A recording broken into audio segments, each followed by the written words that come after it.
Hi viewers, welcome back to my channel. If you folks need wallpaper, go ahead and check out wallpaperboulevard.com. They'll give you 10% off at checkout if you use my hashtag that's on your screen now. Spencer Colgan is wallpaper. That's right, 10% off. Now here are the items that you need to accomplish the tasks in this video. This is Spencer Colgan. Welcome back to my channel where I feature my wallpaper and painting work. When you're painting with a brush and roller, what do you paint first? If you're doing the whole room, ceiling, crown, walls, and base, what do you do first? Well, let me take a look with you as I go through the different parts of the room on the next frame. So the homeowner didn't want the ceiling painted, but we're going to have to paint it because they pulled off the crown and they disturbed the caulking and they have discoloration going on there. So we're going to be painting that. Then you have the crown that's already painted. But let's say it were not painted. The base has to get painted and the walls. Where do you start?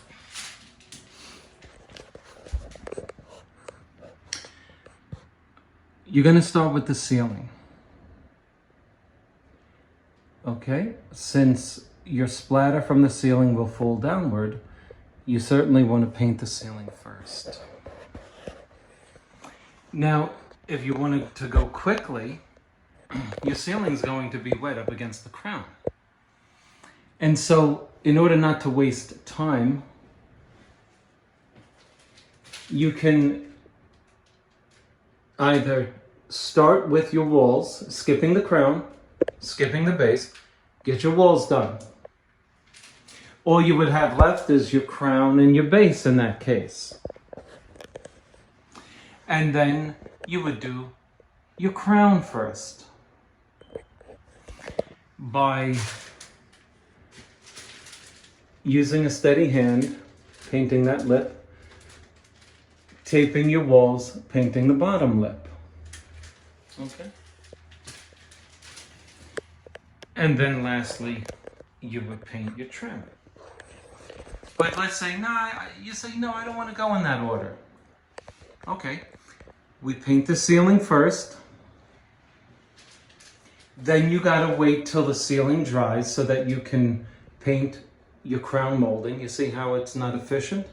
But let's say you have all the time in the world. You paint your crown, wait till that dries, and then you simply cut up against the crown molding with your brush, or you tape your crown molding because you want that perfect line, and then you paint your walls. You wait till the walls dry, and then you come down and paint your trim.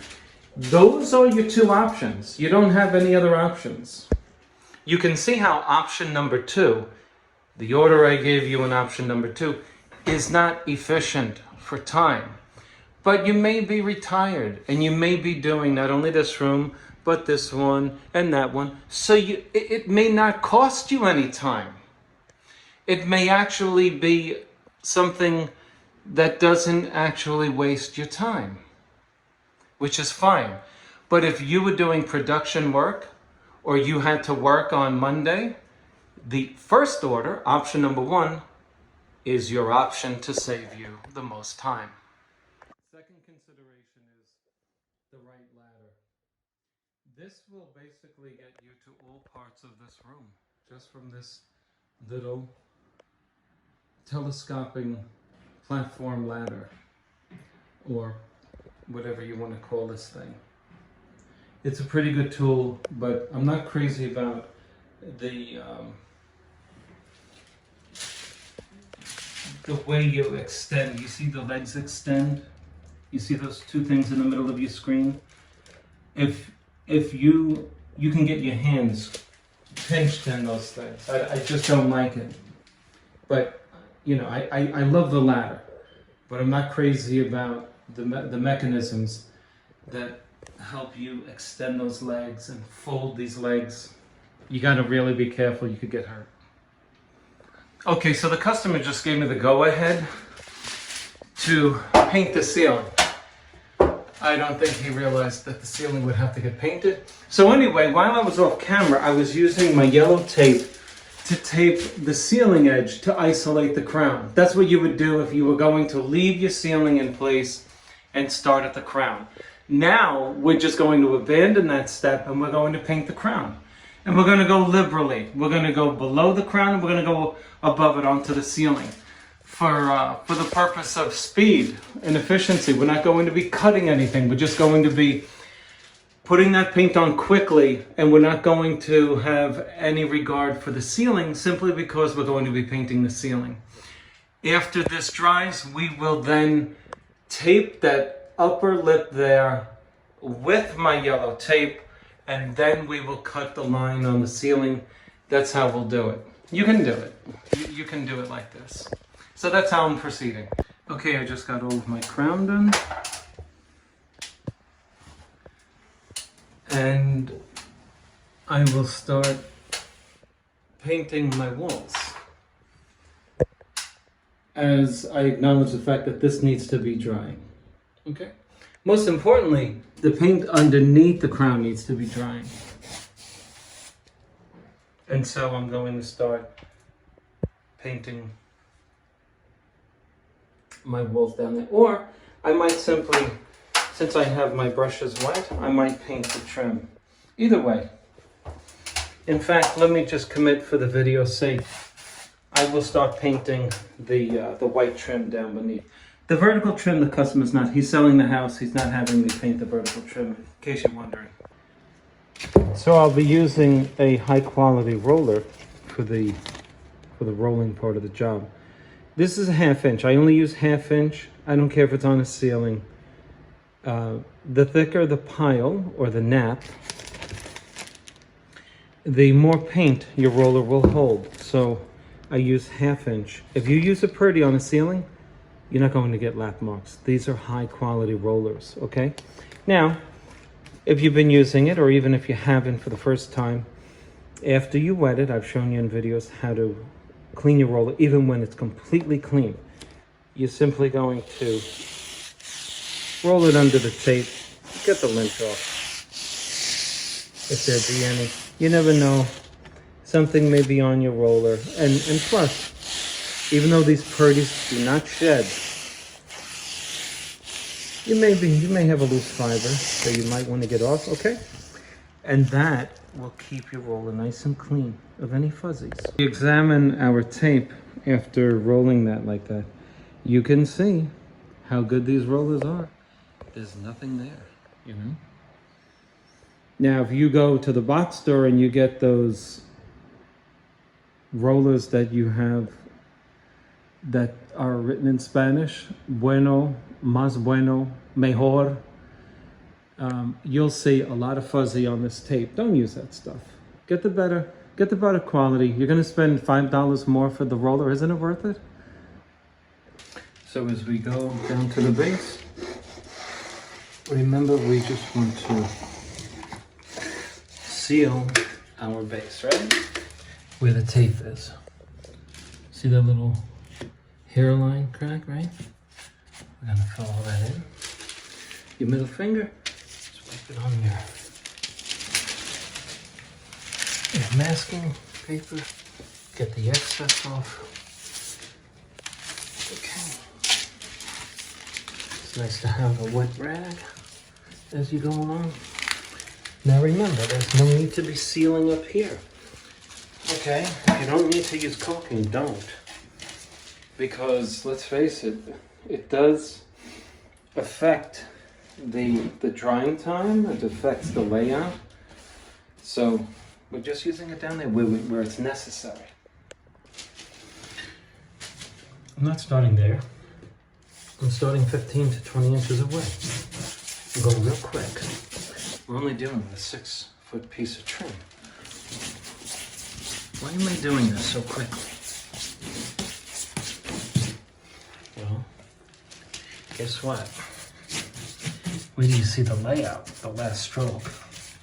How perfect it makes it. If you can do it like this, this is the way to go. I'm loading that paint on, trust me when I tell you. I'm getting the paint embedded into the nooks and crannies of the surface of this molding. I'm talking about the very surface of it, not the profile here, but the very surface. Going back and forth, back and forth. You're mashing that paint in there, preparing it for the final stroke, which will make it look beautiful. Now, I'm loading it up again, putting some more paint on each section of it. I'm breaking it down into 3 sections. It's my second one. Now we have nice millage. That's the thickness of the layout, okay? Now folks, if I just leave my paint like this, you can expect sagging. Spencer, why didn't you sand the molding before you apply the paint? Because that has a porous finish. It's primed right out of the factory. However, if I should leave my paint like this, you're going to have sagging. What's sagging?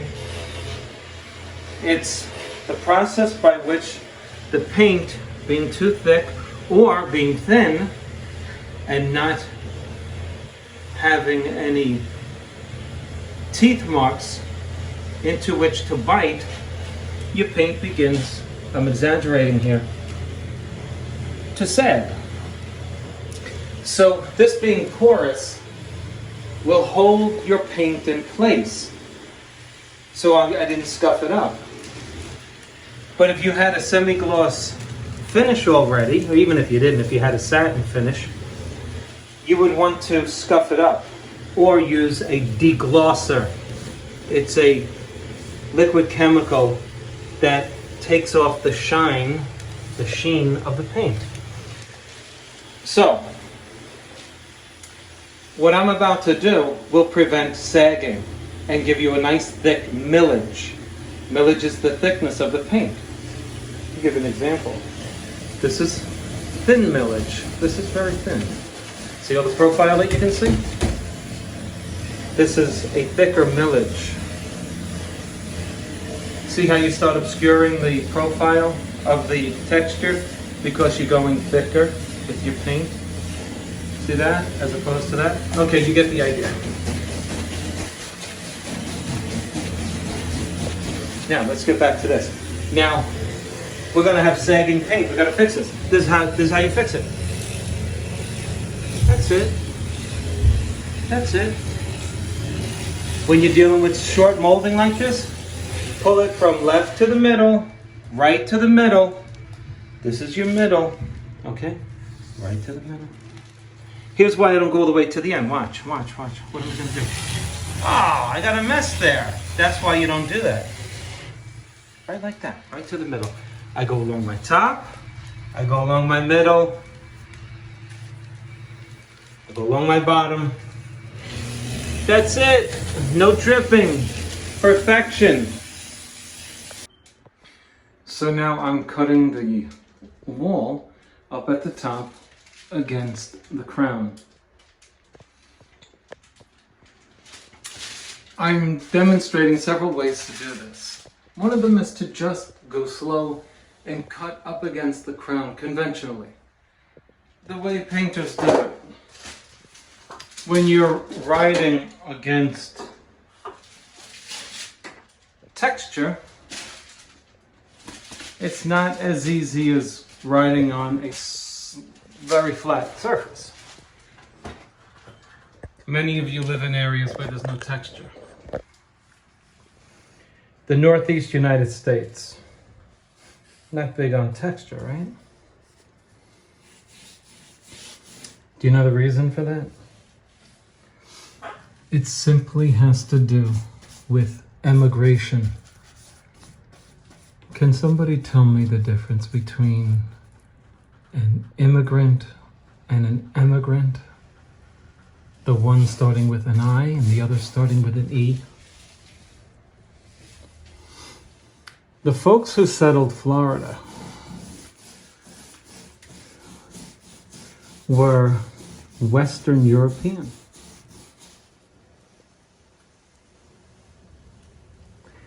And they really liked their texture. The folks who settled the northeastern United States were Irish and Italian. And guess what? They had enough of that texture over there. They didn't bring it with them. The Spanish did. Now, when I said I'm showing you several methods, you can tape the crown, okay? You tape that crown, that lip, with the tacky side parallel with the ceiling, you know what I mean? So that you can isolate this wall. Or you just go slowly, look, slowly. Who says it's go slow? Who says go slowly? Which is it?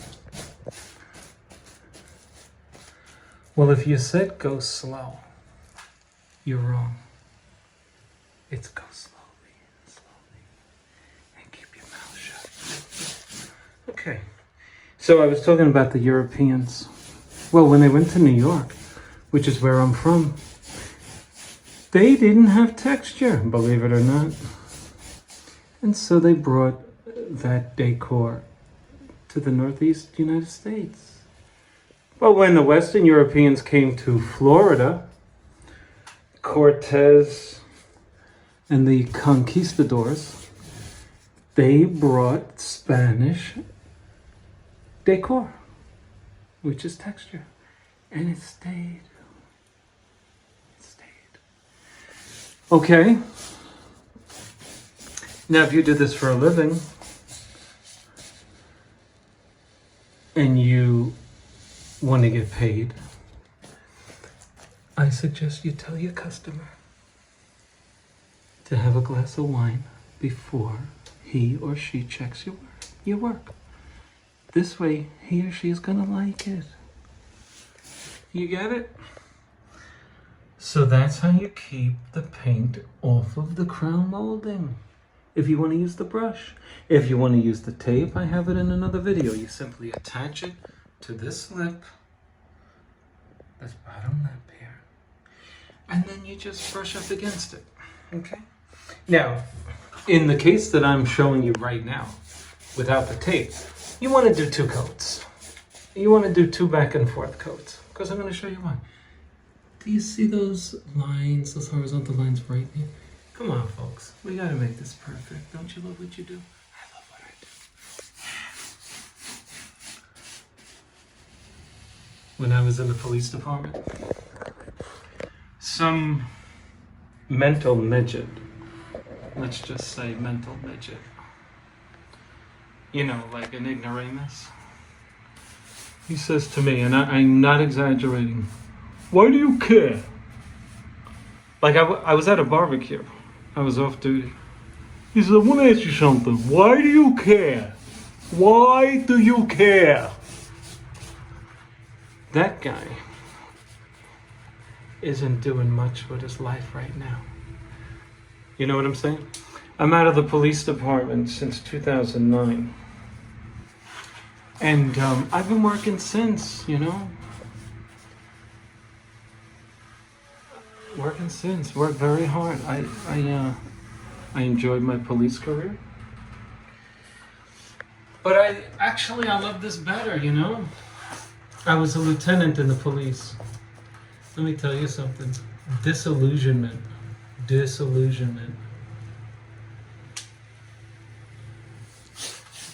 Study for the tests. I got a funny story to tell you. I can't do it on this task because I'm done. Come on, guys, look at this beauty, honestly. Come on, look at that beautiful picture, right? Okay, the wall's got to get done, but look at the luster shining back at you on that gorgeous Emerald Collection paint. But look at the crown, look at that beautiful sheen just coming back at you. Don't you love it? Come on, say yes.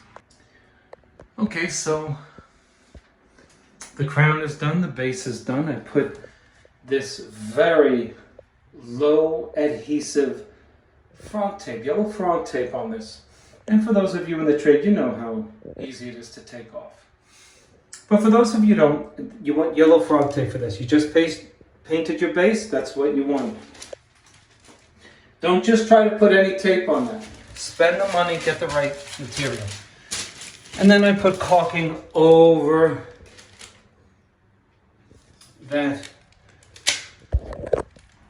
the edge of the tape. Let me just show you guys. So I did this. See that? I mean, I put it all off video. So you just pull it like that. And you're clogging the edge of the tape so that paint doesn't get underneath it. Okay? And so you just go nice. You put a nice amount of paint on that, okay? When I get to the corner, I'm very gingerly. See how I'm doing that? I'm not jamming it in there. You might push it under the tape. Nice and easy. Okay? Look at that. Yeah. Let's put our little tree there. Yeah. But we can't have a tree alone. No. Put another one there. Yeah. Yeah. Trees need friends. Okay. What's this that's messing up my video here? Oh, come on. Come on, what is that? Feels like staples sticking out of the wall.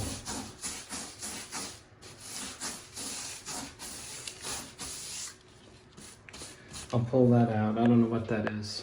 Just saw it now. So I got my caulking there too, you see? And then I'm going to pull it right off. You don't want to leave this tape too long. And I'll show you when I'm pulling it off. So now that you have your perimeter, your corners, the bottom, the top, all cut, your crown is painted, your base is painted. Let's roll it. Now your crown is painted, but the top color is also painted as well. But you need to put a roller finish as close to the top as you can get, not a brush finish.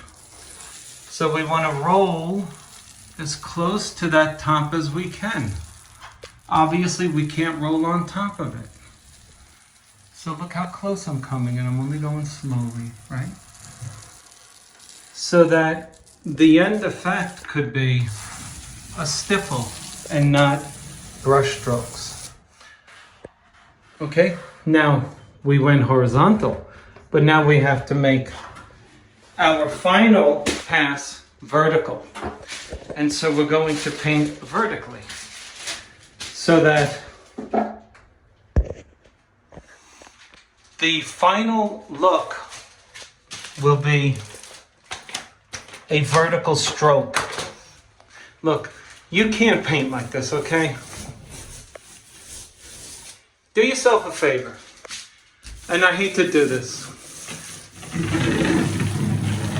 My son sent me a video from some guy, the title of which is The Fastest Way to Paint a Wall, or How to Paint a Wall Extremely Fast, something like that. The guy's using an 18-inch roller. He starts making wide W's on the wall, like this, look. And he definitely knows what he's doing, okay? But he's fibbing. That is not how you paint a wall, because when you go to it, here's what you're gonna see. He's got this all perfectly painted like this, but it's all dry. It's all dry. Go and take a look at the video. Okay, that is not how you paint a wall. Okay, take a look at these issues when you watch that video. This is all dry. By the time he paints it with the 18-inch roller, he gets the wall painted in less than a minute. But show me that paint at 6 o'clock at night when the light's coming in as the sun's going down. Show me how that looks. This is how you want to paint the wall. You want to paint it the whole wall together. See, this is wet. You see my edge here? It's wet. I can't come back to that after I take a lunch break and start painting right near it. You'll see two different paint jobs from here to there. So I'm always painting up against a wet edge. So theoretically, my paint job is always wet. You see how close I get up there? I want the thing to be nice and universal. Did anybody catch that error that I did? If not, there's no need to go into it. Okay, you see what I'm doing here? Let me show you from a distance. Okay.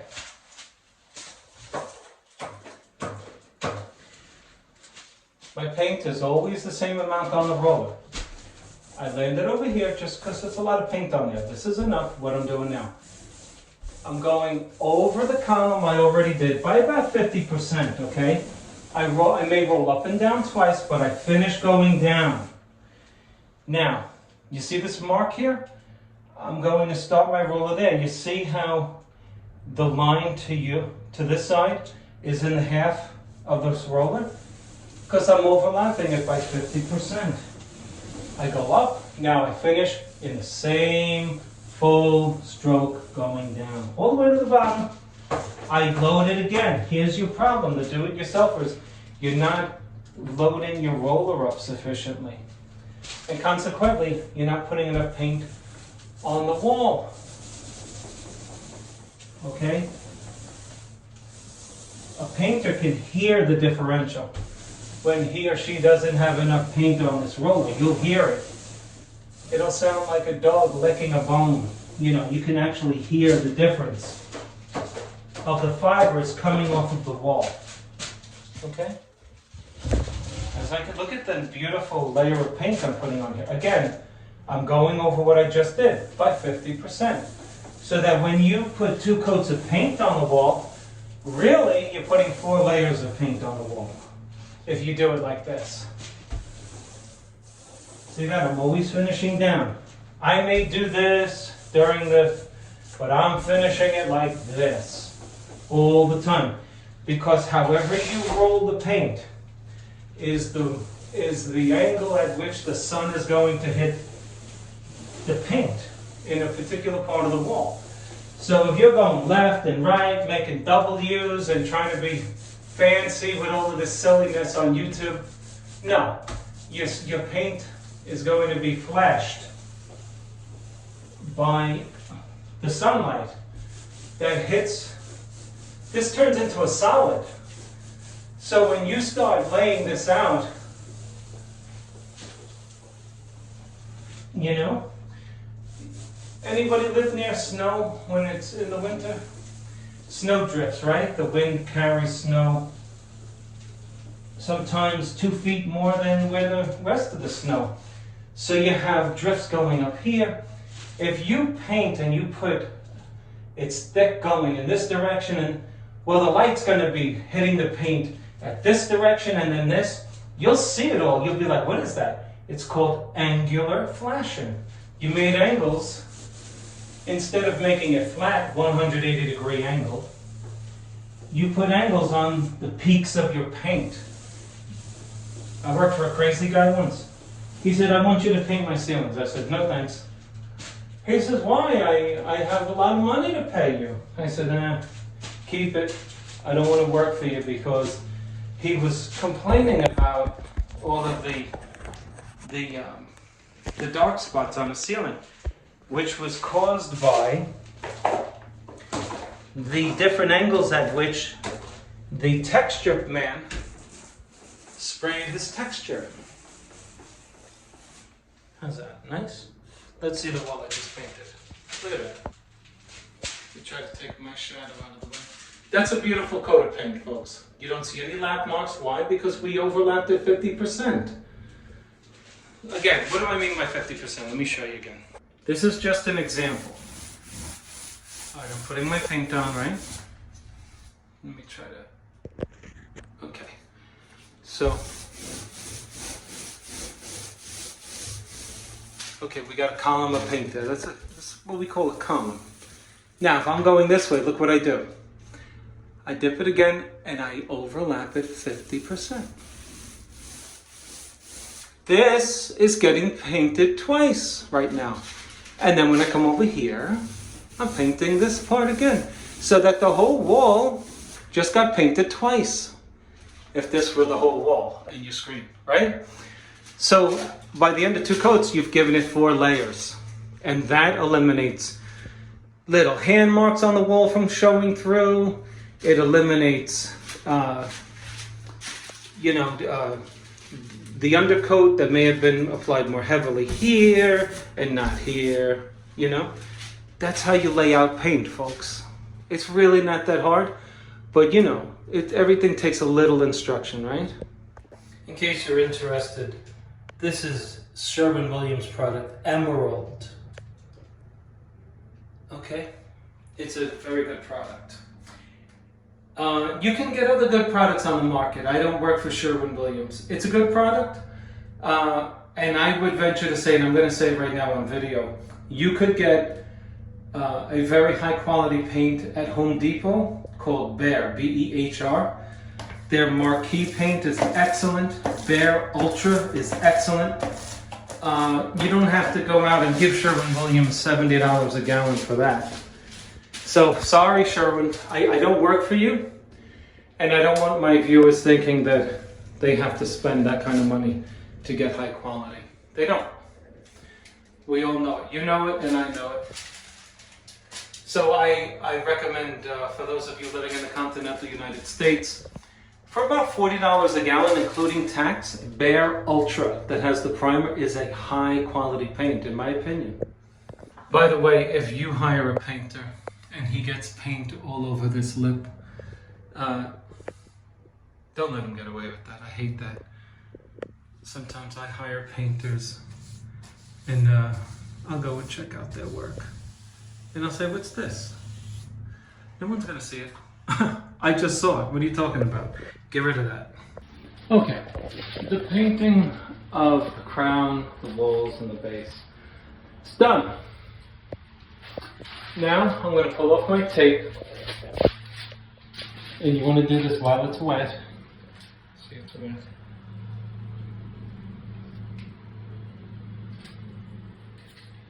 Why do you want to do it when it's wet?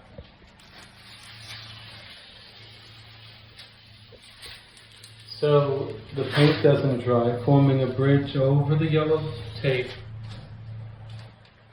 making it impossible for you to get it off. Okay?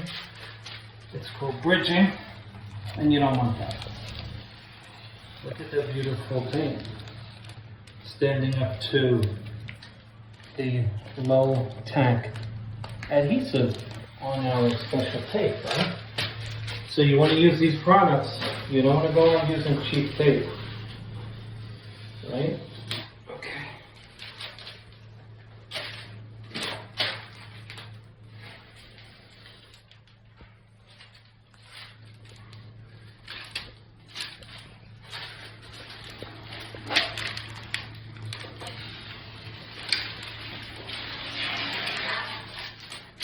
If you have to touch up your base, it may mean that there was a little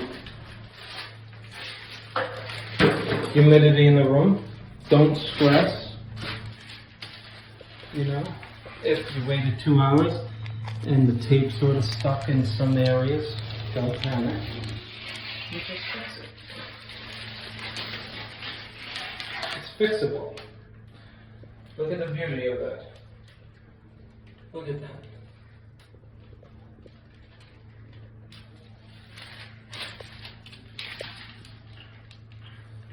That's what you want, folks. Look at that. Okay. Now, we can paint our ceiling. The customer decided, after I began painting, hey, okay, go and paint. I actually offered to paint the ceiling because I don't like that over there. I do videos and I want my people to see good work. So I said, hey, let me paint the ceiling. So, but please don't paint your ceiling last, okay? I'm going to do it and be very careful not to splatter paint below me. If you want to put this paint back into the can and preserve your more than $4 per sleeve roller, you can do that by using the little part on your free paint stirrer to comb the roller and knock out the excess paint. Let me give you an idea of what's in there. Look at all that paint. So a roller can contain up to half a cup of paint in it, believe it or not. Or if you want it to be a little less sophisticated, you could just throw it out, of course, or holding the can steady, you could use the rim to do that. I've done that too, and you just turn it around and do it the opposite. Works just the same. Not as pretty a procedure, but listen, we all do it. We may not do it on camera, but we do it. Okay, I'm using a sealing white. It's one of those products that go on, goes on pink, and it dries white. When you're painting a high ceiling, it allows you to see where you left off, so you don't constantly go over the same areas again. Not necessary in a small room, but nonetheless, that's what I'm using.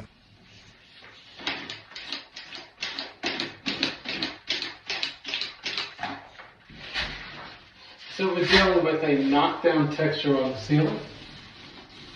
The procedure is the same insofar as you're going to overlap by 50%. You're cutting around obstacles like the vent, etc. with a brush.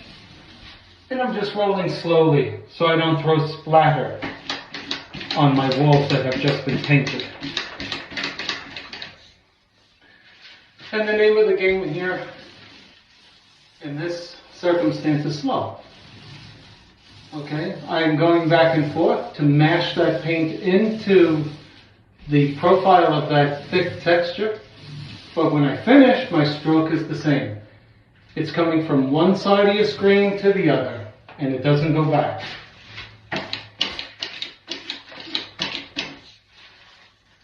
Okay, like this. You see the paint is going this way, it ends that way. I'm even lifting the roller off of the ceiling so that I don't have back and forth stroke marks. One, I lift it, I come back down. That's my final stroke there. Okay.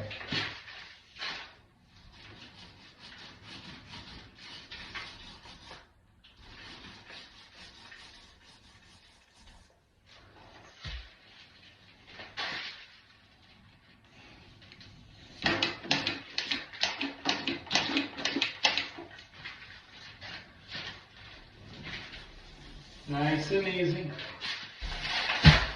Nice and easy. Okay.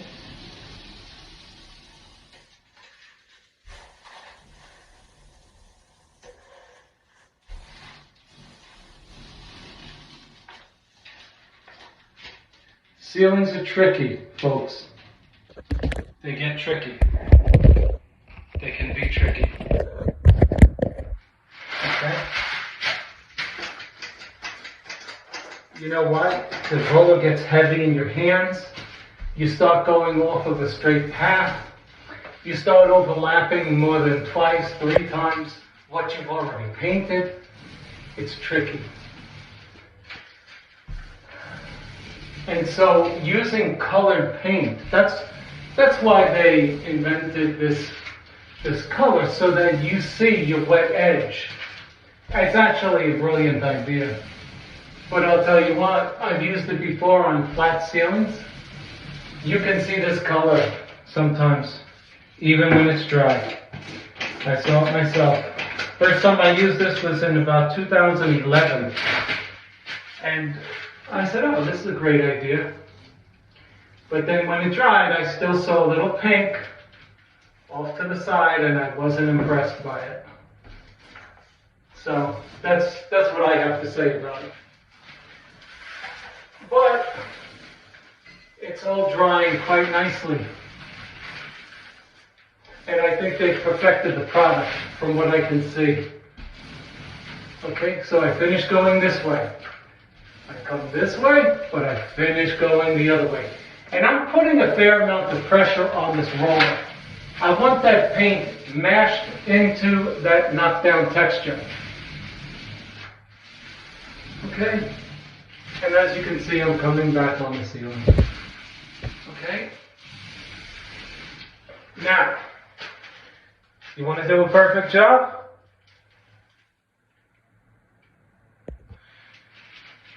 You want to be perfect? Let's be perfect. How are we going to be perfect when we paint our ceiling? You got it. That texture is multifaceted, is it not? Do you think you might miss something going one direction? Oh, I do.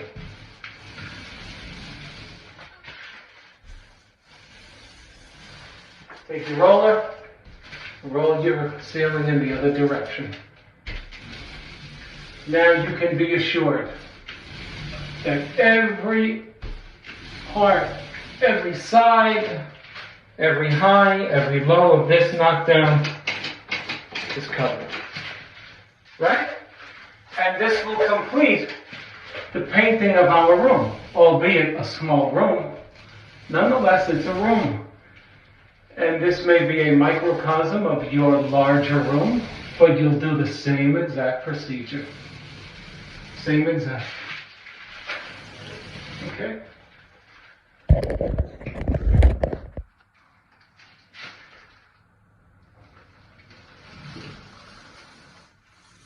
And there you have it, folks. We are done painting this room. We'll take up the masking and show you the results.